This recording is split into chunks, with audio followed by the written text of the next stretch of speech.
Hi everyone and welcome back to Tennis Time. Really exciting times going on in the world of tennis right now. We have the French Open quarterfinals coming up. So what we're going to do right now is have a look back on the first week, what's been happening at the French Open, which have been the most exciting matches, how have been the top seeded players been doing so far, and then I'm going to look at the quarterfinal lineups. So who's going to play against whom in the quarterfinals and how they got there. And after each preview of the quarterfinal, I'm also going to give you my prediction, who I think is going to make it through to the semis and why. Alright, so let's dig in. So as you can see on the screen, the first eight players who've managed to. So the first eight players who've been seeded, four have made it to the quarters, four have dropped out. So Medvedev, Zverev, and Berrettini, Monfils out. Berrettini in the third, Zverev in the fourth against Sinner. Medvedev first round against Fucsovics on Medvedev. He's lost for 4 straight years in the first round of the French Open. So seems play doesn't really agree with him very much, at least not at the French Open. Monfils, this has been unfortunately for him, probably been one of the worst French Opens he's ever played. He's not really bringing his A game against Bublik in the first round. Best matches of the tournament so far. The most exciting ones. Medvedev against Fucsovics, so Fucsovics putting out the number 4 seed. Tsitsipas against Munar and Rublev against Curry. So both Tsitsipas and Rublev have been 2 sets to love down in the first round, managed to get back and get the win. So those were really big ones. Baena against Shapovalov. So this was a good match, really enjoyable to watch. Baena the grinder, Shapovalov the power player or the guy who is going for his shots. He's attacking a lot, but Shapovalov has made 106 on false errors in the 5-set match. It was a 5-hour match. Baena has kept it together. He's been the more solid guy on the defense. So he's made it through to the third round. I think I've seen once in my life Sampras hit 101 unforced errors also at the French Open in the late 90s against Juan Antonio Marin, from the guy from Costa Rica. So he's hit 101 unforced errors and he's won the match.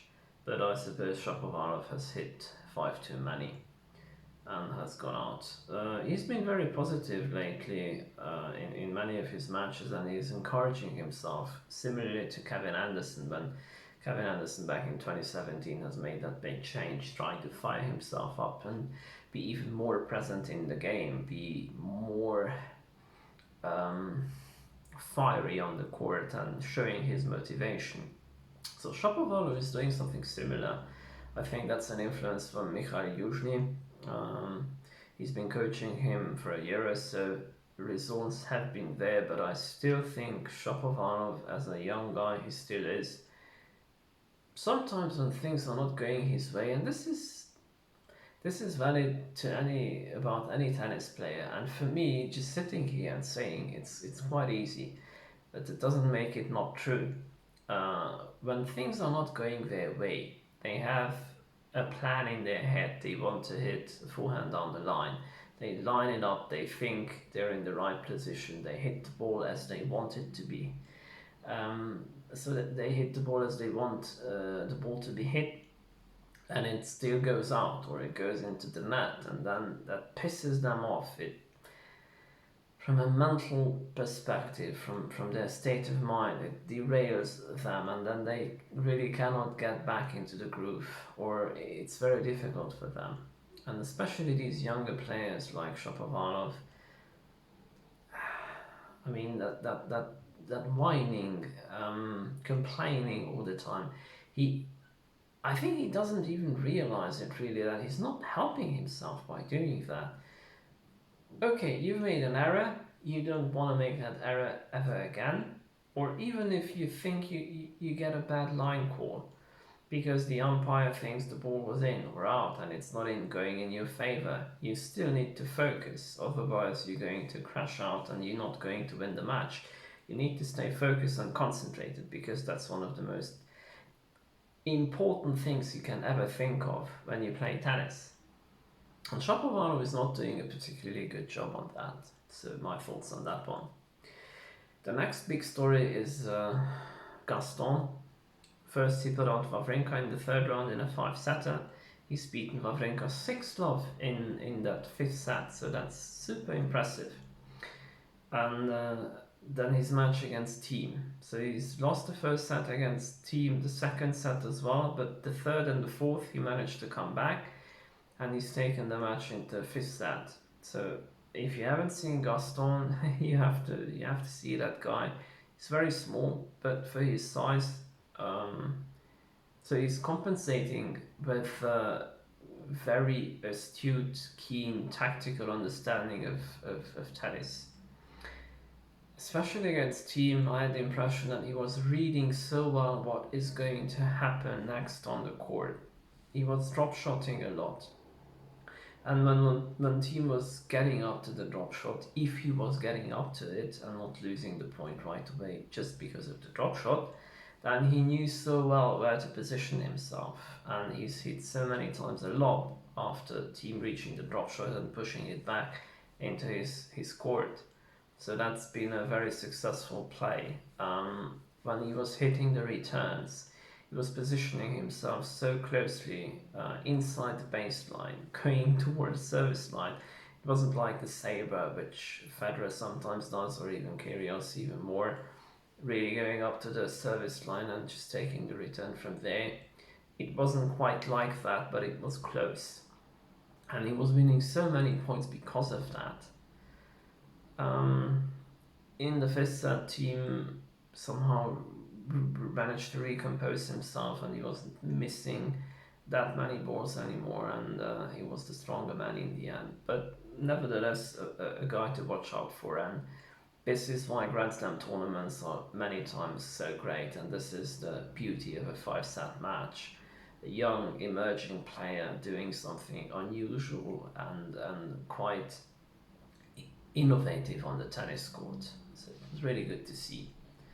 One of the highlight matches I've put up here was Sinner against Zverev. Not that it was from a quality perspective or from the viewer's perspective so enjoyable like the Gaston Thiem, but it was a clear message that Yannick Sinner has arrived, and he's somebody to contend with in the future.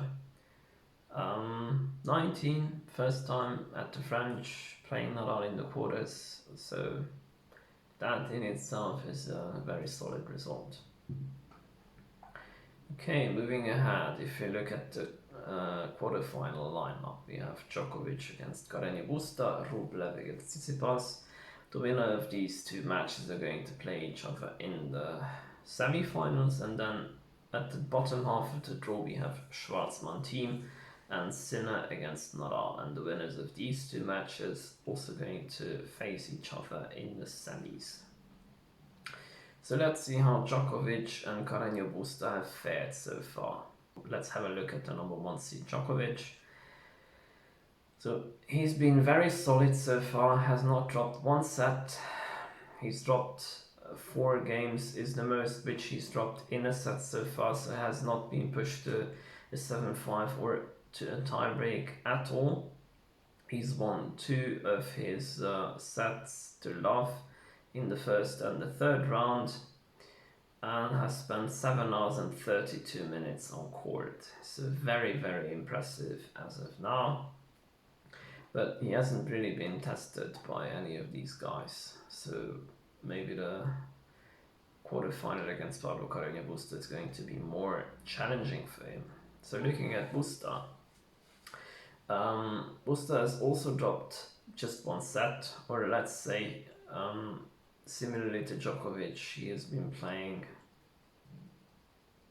So let's have a look at Pablo Careno Busta. So he's dropped just 1 set, 1 more than Djokovic, has spent a total of 9 hours and 26 minutes on court. I think for him, that's very good. He's more the grinder type of player, and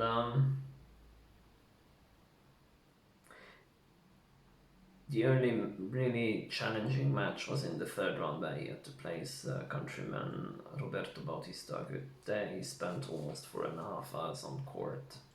But other than that, straight sets, very solid. So from a head-to-head history, they've played a total of 4 times before, twice on clay. Actually, the first 2 meetings have been on clay. 2014, Djokovic supremely dismissing him, love and won. 3 years later, the 2017, that was the year where Djokovic started to have his problems with elbows and stuff. So he's lost a set to Pablo Careno Busta, but then last year in Cincinnati, solid in the round of 16, 3 and 4. And at the US Open, the famous match where Djokovic has accidentally, in anger, hit the line judge in the throat, and because of that he was defaulted. That match is taking place against Pablo Careno Busta.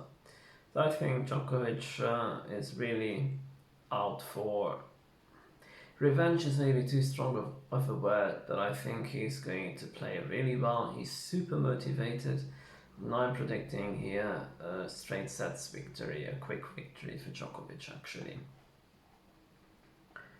The second quarterfinal match is between Rublev and Tsitsipas. So Rublev's route so far, very tough match in the first round, 2 sets to love down against Querrey. Querrey was leading 5-1 in the second set. Rublev has pulled it back to a tiebreak and then lost that tiebreak. So it was a monumentally difficult task for Rublev to come back, but he did, and won in 5 against Fokina, dropping 1 set. Anderson straight sets victory, 1 hour and 34 minutes, that was his quickest win. And then almost 4 hours against Martin Fucsovics, the one who put out Medvedev. 4 set victory. He spent a total of 10 hours and 56 minutes. So in 4 matches, that's quite a lot. And given the fact that he's been active in Hamburg the week before and he's won the tournament, I wouldn't be surprised if he would be a little bit too fatigued going into this quarterfinal. So if you look at Tsitsipas, his route to the quarterfinals started similarly to Rublev's. The 2 Hamburg finalists from last week, Tsitsipas and Rublev. So he was 2 sets to love down against Munar, and then picked his game up and came back strongly, won it in 5 then.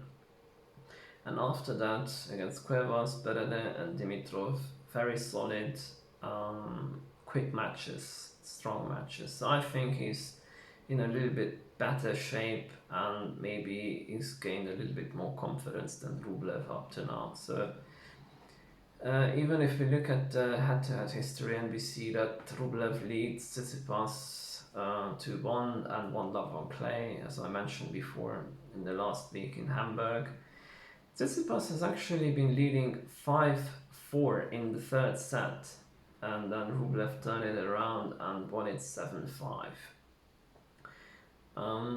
And before that, the last year, US Open first round, when Rublev was on the comeback trail, Tsitsipas was not at his best. He's lost in 4 sets. And before that, they've played the semi-final of the next gen tournament in Italy. And that's the only encounter Tsitsipas has won. Nonetheless, as I said, I think Tsitsipas is the more match-fit player. He's less fatigued and he seems to be gaining a lot of confidence. So I'm picking him to go through against Rublev in maybe 3 or 4 sets. Let's go with 4 sets. Then the day after, Schwarzman Thiem. So let's have a look on how Schwarzman has made it through to the quarterfinals. So he's not dropped a set either, just like Djokovic. He's handed out a bagel each in the first and second rounds as well. Schwarzman has played very well in Rome. He's beaten Nadal, and he's lost just in the final against Djokovic. He's beaten Shapovalov in the semis. So Schwarzman is a guy who is really match fit. He's confident and he's really hungry. So he's going to be a very, very tough proposition for Thiem. Thiem, on the other hand, after winning the US Open, has not played the tournament on clay, so he had 2 weeks of rest, which I think he really needed. Solid first round against Cilic, good match against Sok, good match against Ruud, very good actually. And against Gaston, as I said, that was a very, very tough match for him, and he's lucky to have survived it. If we look at the head-to-head between Schwarzman and Thiem leads 6-2 of those 8 matches, and they played 4 times on clay. Thiem leads 3-1. Schwarzman has won just once on clay in his home country in Buenos Aires back in 2019. Many people say, or I've read it in many different places, that Schwarzman, since he's so hot and he's very fit and a lot more rested than Thiem is maybe not the favorite for this one. I wouldn't be surprised if people were right and Schwarzman would come through. On the other hand, I think Thiem is a special guy at the French Open, and maybe, but he's very fit. Even though he has been stretched to the limit, he had a days of rest. I think he's good at recovery. I'm going here with Thiem, so I think he's going to come through in 4 sets. And then, last but not least, the Sinner against Nadal clash. Here's a look at how Sinner's been doing so far. So he's dropped the 1 set against Zverev in the first 3 rounds, hasn't dropped a single set. Total time spent on court is 9 hours and 25 minutes. Against Zverev, or winning against Zverev, regardless if Zverev was sick or not, or how bad he was feeling, it's still a really significant big result, and I think with this victory and with this, even if he stops in the quarterfinals, he has shown that he has a very, very significant and important name on the world stage in tennis. So let's have a look at Nadal and his 4 matches so far. So he's not dropped a set either, just like Schwarzman and Djokovic.